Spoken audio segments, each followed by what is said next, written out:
Hi all, welcome to I+. ഞാൻ അക്ഷര. നമുക്ക് കേട്ടിട്ട് എക്സാമിനേഷനും സീറ്റഡ് എക്സാമിനേഷനും കോമൺ ആയിട്ടുള്ള മാത്തമാറ്റിക്സ് പെഡഗോജി എന്നുള്ള ക്വസ്റ്റ്യൻസ് ആണ് ഡിസ്കസ് ചെയ്യാനായിട്ട് പോകുന്നത്. പെഡഗോജി എന്ന് പറയുമ്പോൾ അപ്പോൾ നമുക്ക് മനസ്സിലാക്കാൻ കഴിയുന്ന കാര്യം എന്താണ്, ജനറൽ ആയിട്ടുള്ള കാര്യങ്ങളും ചോദിക്കാറുണ്ട്, അതുപോലെ എന്താണ് സബ്ജക്ട് സ്പെസിഫിക് ആയിട്ടും ചോദിക്കാറുണ്ട്. നമുക്ക് നല്ല രീതിയിൽ മനസ്സിലാക്കി പഠിച്ചാൽ മാത്രമേ അവിടെ നിന്ന് സ്കോർ നേടാനായിട്ട് സാധിക്കുകയുള്ളൂ. അപ്പോൾ അതിനായിട്ട് നമ്മൾ മാക്സിമം ക്വസ്റ്റ്യൻസ് വർക്കൗട്ട് ചെയ്യും. ഇന്ന് നമുക്ക് 5 ചോദ്യങ്ങൾ ഡിസ്കസ് ചെയ്യാം. എത്ര മാർക്ക് നിങ്ങൾക്ക് നേടാൻ കഴിഞ്ഞു എന്നുള്ള, എത്ര ചോദ്യത്തിൻ്റെ ഉത്തരം നിങ്ങൾ കണ്ടെത്തി, എത്ര മാർക്ക് നേടാൻ കഴിഞ്ഞു എന്ന് തീർച്ചയായിട്ടും നിങ്ങളെ കമൻറ്റ് ചെയ്യുക. അപ്പോൾ ആദ്യത്തെ ചോദ്യം ഇതാണ്: the main approach suggested by National Curriculum Framework NCF 2005 in the teaching learning of mathematics is. അപ്പം നമുക്ക് വളരെ ഇമ്പോർട്ടൻ്റ് ആയിട്ടുള്ള ഒരു മേഖല തന്നെയാണ് NCF 2005 എന്ന് പറയുന്നത്. ഇനി കേട്ടിട്ട് എക്സാമിനേഷൻ ആണെങ്കിൽ എന്തും ചോദിക്കും, KCF ചോദിക്കാറുണ്ട്. സീറ്റഡിനാണെങ്കിൽ എന്താണ് ചോദിക്കാറുള്ളത്, NCF ആണ്, നാഷണൽ കരിക്കുലം ഫ്രെയിംവർക്കിൽ നിന്നാണ് നമുക്ക് ചോദ്യം ചോദിക്കാറുള്ളത്. അപ്പം നോക്കിക്കും, കൺസ്ട്രക്റ്റിവിസം, ഇൻസ്ട്രക്റ്റിവിസം, പ്രാഗ്മാറ്റിസം, ബിഹേവിയറിസം. ആദ്യം നമുക്ക് എന്തിനെ ഒഴിവാക്കാം, ബിഹേവിയറിസത്തിനെ അങ്ങ് ഒഴിവാക്കാം. കാര്യം എന്താണ്, ആ ഒരു അപ്രോച്ച് മനുഷ്യനെ വെറും എന്താണ് മെഷീനായിട്ട് മാത്രം പരിഗണിക്കുന്ന തരത്തിലുള്ള ഒരു അപ്രോച്ചായിരുന്നു ഈ ഒരു ബിഹേവിയറിസം എന്ന് പറഞ്ഞപ്പോൾ. ഒരിക്കലും എന്താണ് കുട്ടിയുടെ അവേർട്ടായിട്ടുള്ള ആ ഒരു അപ്പിയറൻസ് കൊണ്ട് നമുക്ക് കാര്യങ്ങൾ മനസ്സിലാക്കാൻ സാധിക്കുകയില്ല. അപ്പോൾ ആ ഒരു രീതിയിലല്ല നമ്മളെന്താണ് ഇത്തരത്തിൽ റീഇൻഫോഴ്സ്മെൻറ്റ് കൊടുക്കുന്നു, പഠനം നടക്കുന്നു, അങ്ങനെ എന്നിട്ട് മെഷീൻ വർക്ക് ചെയ്യുന്ന പോലെ അല്ല കുട്ടി വർക്ക് ചെയ്യുന്നത് എന്ന് മനസ്സിലാക്കിയിട്ടുണ്ട്. അപ്പോൾ ഒരിക്കലും ബിഹേവിയറിസം അവിടെ ആൻസർ ആയിട്ട് വരില്ല. പ്രാഗ്മാറ്റിസം ആ ഒരു പോയിന്റ് അവിടെ നിൽക്കേണ്ടത് എന്താണ്, നമ്മളൊരു കാര്യത്തിന് എന്താണ് പ്രാക്ടിക്കലി ചെയ്ത് പഠിക്കുന്നതിൻ്റെ കാര്യമാണ്. പിന്നെ ഇൻസ്ട്രക്റ്റിവിസം, നമ്മൾ എന്താണ് ഇൻസ്ട്രക്ഷൻസ് കൊടുത്തുകൊണ്ട് കുട്ടി കാര്യങ്ങൾ പഠിക്കുന്നതിൻ്റെ കാര്യമാണ് പറയുന്നത്. അപ്പോൾ അതെന്തായാലും വരത്തില്ല. പിന്നെ നോക്കിയാൽ കൺസ്ട്രക്റ്റിവിസം പ്രാഗ്മാറ്റിസത്തിനേക്കാളും കുറച്ചും കൂടെ ഒരു പടി മുകളിലായിട്ട് നമുക്ക് എന്ത് പറയാൻ കഴിയും, ഒരു അപ്രോച്ച് എന്നുള്ള രീതിയിൽ നമുക്ക് കൺസ്ട്രക്റ്റിവിസം പറയാൻ കഴിയും. അപ്പോൾ അതിൽ തന്നെ എന്ത് വരുന്നുണ്ട്, ഇത്തരത്തിൽ പ്രാക്ടിക്കലായിട്ട് കാര്യങ്ങൾ ചെയ്യുന്നതെല്ലാം അവിടെ ഇൻക്ലൂഡ് ആയിട്ട് വരുന്നുണ്ട്. അപ്പം നോക്കി അവിടെ നമുക്ക് ഏറ്റവും ആപ്റ്റായിട്ട് അപ്പോൾ എന്ത് ആൻസറാണ് വരിക, അവിടെ നമുക്ക് NCF 2005 എന്ന് പറയുമ്പോൾ കൺസ്ട്രക്റ്റിവിസം ആണ്. ഇപ്പം മാത്തമാറ്റിക്കൽ പെഡഗോജിയിൽ നിന്നുള്ള ചോദ്യം ആയതുകൊണ്ട് മാത്തമാറ്റിക്സിൽ NCF 2005 എന്ത് തരം അപ്രോച്ച് എന്ന് ചോദിച്ചാൽ കൺസ്ട്രക്റ്റിവിസ്റ്റ് അപ്രോച്ചാണ്. മനസ്സിലാക്കുക, മാത്തമാറ്റിക്സിൽ മാത്രമല്ല ഈ ഒരു അപ്രോച്ച് എന്താണ് ബാക്കിയുള്ളിടത്തും ആപ്ലിക്കബിൾ ആണ് എന്നുള്ള കാര്യം മനസ്സിലാക്കി വെക്കുക. അടുത്ത ചോദ്യം: in order to identify individual difference of students in the mathematics class, which of the following assessment technique will not appropriate? അതായത് ഇൻഡിവിജ്വൽ ഡിഫറൻസ് മനസ്സിലാക്കി എടുക്കാനായിട്ടൊരു മാത്തമാറ്റിക് ക്ലാസ് റൂമിൽ ഇൻഡിവിജ്വൽ ഡിഫറൻസ് മനസ്സിലാക്കി എടുക്കാനായിട്ട് ഏതാണ് അപ്രോപ്രിയേറ്റ് അല്ലാത്തത്? അപ്പോൾ നോക്കിക്കോ, ഇത് പ്രത്യേകം ശ്രദ്ധിക്കണം. വിൽ ബി അപ്രോപ്രിയേറ്റ് ആണോ, വിൽ നോട്ട് ബി അപ്രോപ്രിയേറ്റ് ആണോ എന്ന് മനസ്സിലാക്കിയിട്ട് വേണം ആൻസർ ചെയ്യാനായിട്ട്. മാർക്ക് ചെയ്ത് കഴിഞ്ഞാൽ പിന്നെ നമുക്ക് വേറെ വഴിയൊന്നുമില്ല. അതുകൊണ്ട് എന്ത് ചെയ്യും, ഇത്തരം ചോദ്യങ്ങൾ ശ്രദ്ധിച്ച് വായിച്ച് ചില സമയത്ത് എന്താണ് ഇപ്പോൾ നോട്ട് എന്നുള്ള വാക്കൊന്ന് ബോൾഡ് ആക്കി അല്ലെങ്കിൽ ഇറ്റാലിസൈസ്ഡ് ആയിട്ടൊക്കെ കൊടുക്കാറുണ്ട്.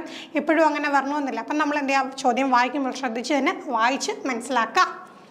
Peer assessment, summative assessment, formation assessment, diagnostic assessment. അപ്പം നോക്കിക്കും, നമുക്ക് ഇൻഡിവിജ്വൽ ഡിഫറൻസ് മനസ്സിലാക്കിയെടുക്കാൻ എവിടെ സാധിക്കാത്തത്, നമുക്കൊരിക്കലും പിയർ അസസ്മെൻറ്റിൽ സാധിക്കില്ല. പിയർ അസസ്മെൻറ്റ് എന്ന് പറയുമ്പോൾ എന്താണ്, കുട്ടികൾ തന്നെയായിരിക്കും എന്ത് ചെയ്യാം അസസ് ചെയ്യുന്നത്. അപ്പോൾ അങ്ങനെ വരുമ്പോഴത്തേക്ക് എന്താണ് നമുക്ക് അവിടെ കൃത്യമായിട്ട് ആ ഒരു ഇൻഡിവിജ്വൽ ആയിട്ടുള്ള ആ ഒരു ഡിഫറൻസ് മനസ്സിലാക്കി എടുക്കാൻ കഴിയില്ല. സമ്മേറ്റീവ് ആണെങ്കിലും ഫോർമേറ്റീവ് ആണെങ്കിലും ഡയഗ്നോസ്റ്റിക് ആണെങ്കിലും അവിടെ നമുക്കതിന് സാധിക്കുന്നതാണ്.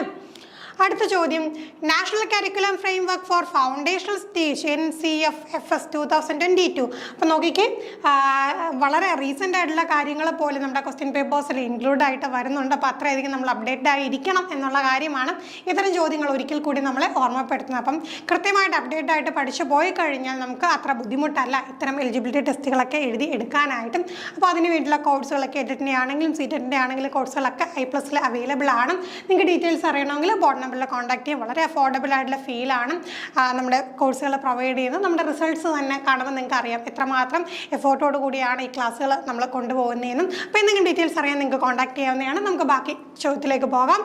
അപ്പോൾ നോക്കി, following components while teaching an abstract mathematical concept. Abstract mathematical concept നമ്മൾ പഠിപ്പിക്കുന്ന സമയത്ത് കോൺക്രീറ്റ് ഐഡിയ അല്ല, അബ്സ്ട്രാക്റ്റ് ആയിട്ട് നിൽക്കുന്ന ഒരു മാത്തമാറ്റിക്കൽ കൺസെപ്റ്റ് പഠിപ്പിക്കുന്ന സമയത്ത് എന്ത് തരത്തിലുള്ള കാര്യങ്ങൾക്കാണ് ഇമ്പോർട്ടൻസ് കൊടുക്കേണ്ടത്? അപ്പം നോക്കിയേ, നമുക്കറിയാം.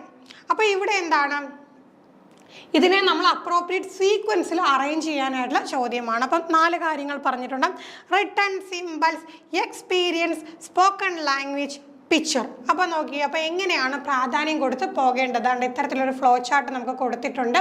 BCDA, CA, DB, BCA. അപ്പോൾ അതെന്ത് ചെയ്യാം? ഫ്ലോ ചാർട്ട് നമ്മൾ നോക്കേണ്ട കാര്യമില്ല, നമ്മുടെ രീതിയിൽ നമുക്ക് അറേഞ്ച് ചെയ്യാവുന്നതേ ഉള്ളൂ. അപ്പോൾ നോക്കിക്കേ, ആദ്യം എന്ത് വരും? ആദ്യം നമ്മൾ എക്സ്പീരിയൻസിനാണ് പ്രാധാന്യം കൊടുക്കുക.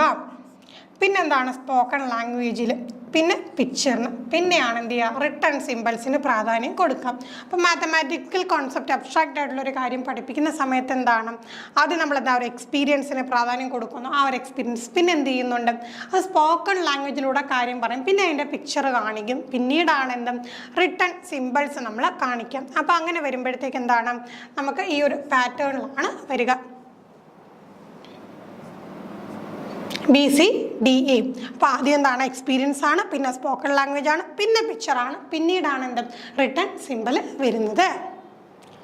അടുത്ത ചോദ്യം, which of the following learning experience for children does not reflect the contribution of mathematics to everyday life and society? Everyday life and society ശ്രദ്ധിക്കുക.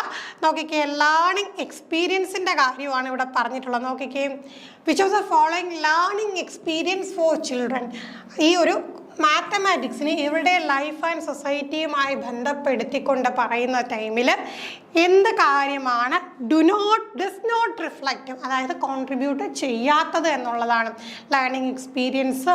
അപ്പോൾ ശ്രദ്ധിക്കേണ്ട പോയിന്റ്സ് എന്താണ്? Learning experience, everyday life and society, ഈ രണ്ട് points നോക്കിക്കൊണ്ട് നമുക്ക് എന്ത് ചെയ്യാം? ഓപ്ഷൻസിലേക്ക് കടക്കാം. Play small group games that draw on mathematical skills and concepts. Communication of mathematical ideas in writing using both formal and informal language.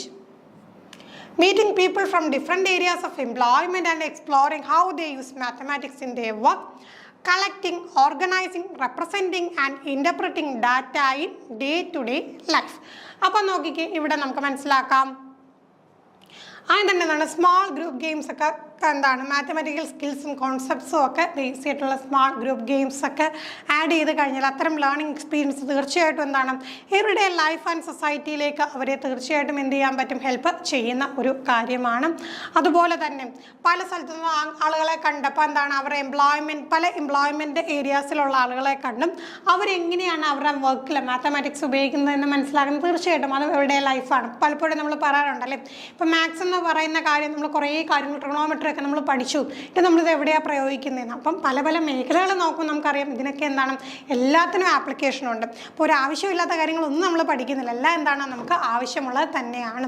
അതുപോലെ തന്നെ എന്താണ്? അടുത്ത ചോദ്യം, collecting, organising, representing and interpreting data in day to day life. അതിൽ തന്നെ ഉത്തരം കിടപ്പുണ്ടല്ലോ. Day to day ലൈഫിൽ ഉപയോഗിക്കുന്നു എന്ന് പറഞ്ഞാൽ തീർച്ചയായിട്ടും എന്താണ്? അതവിടെ ഇൻവോൾവ് ആണ്. അപ്പോൾ അവിടെ ഇൻവോൾവ് അല്ലാത്ത ഏതാണ്? നമ്മൾ മുമ്പ് പറഞ്ഞൊരു പോയിന്റാണ് communication of mathematical ideas in writing using both formal and informal language. Formal and informal ലാംഗ്വേജിൽ എന്ത് ചെയ്യാം? മാത്തമാറ്റിക്കൽ ഐഡിയാസിനെ എന്ത് ചെയ്യുക? ഐഡിയാസിനെ കുറിച്ച് കമ്മ്യൂണിക്കേറ്റ് ചെയ്യുക എന്ന് പറയുന്നതും നമുക്ക് ഇവിടെ ലൈഫ് ആൻഡ് സൊസൈറ്റി ആയിട്ട് എന്താണ്? അധികം കോൺട്രിബ്യൂട്ട് ചെയ്യുന്ന ഒരു ഫാക്ടർ അല്ല. അപ്പോൾ ഈ ഉള്ള ഓപ്ഷൻസിൽ വെച്ച് നമ്മൾ പരിഗണിക്കുമ്പോൾ ഈ ഒരു ഫാക്ടറാണ് എന്താണ്? ഇതുമായിട്ട് അത്ര ഒത്തു പോകാത്ത. അപ്പോൾ നമ്മൾ എന്ത് ചെയ്യും? കറക്റ്റ് ഈ ഒരു ഉത്തരത്തിലേക്ക് നമുക്ക് എത്താം. Communication mathematical ideas in writing use both formal and informal language. അപ്പോൾ ഇത്തരം പെഡഗോജിയുടെ ചോദ്യങ്ങൾ വരുമ്പോഴത്തേക്കും നമുക്ക് ഈ കൂട്ടത്തിൽ ഏറ്റവും ആപ്റ്റായിട്ടുള്ള ഉത്തരം ഏതാണ്? ബാക്കിയൊക്കെ എന്താണ്? എലിമിനേറ്റ് ചെയ്തുകൊണ്ട് കറക്റ്റ് നമുക്ക് ഉത്തരം കിട്ടിയില്ല എന്നുണ്ടെങ്കിൽ ബാക്കിയുള്ളതിനെ എലിമിനേറ്റ് ചെയ്ത് കൂട്ടത്തിൽ ആപ്റ്റായിട്ടുള്ള ഉത്തരം കണ്ടെത്തുകയാണ് നമ്മൾ പെഡഗോജിയിൽ ചെയ്യേണ്ടത്. അപ്പോൾ ഒരുപാട് ക്വസ്റ്റ്യൻസ് വർക്കൗട്ട് ചെയ്താലും നമുക്ക് ആ ഒരു കാര്യം എന്ത് ചെയ്യാൻ പറ്റത്തുള്ളൂ?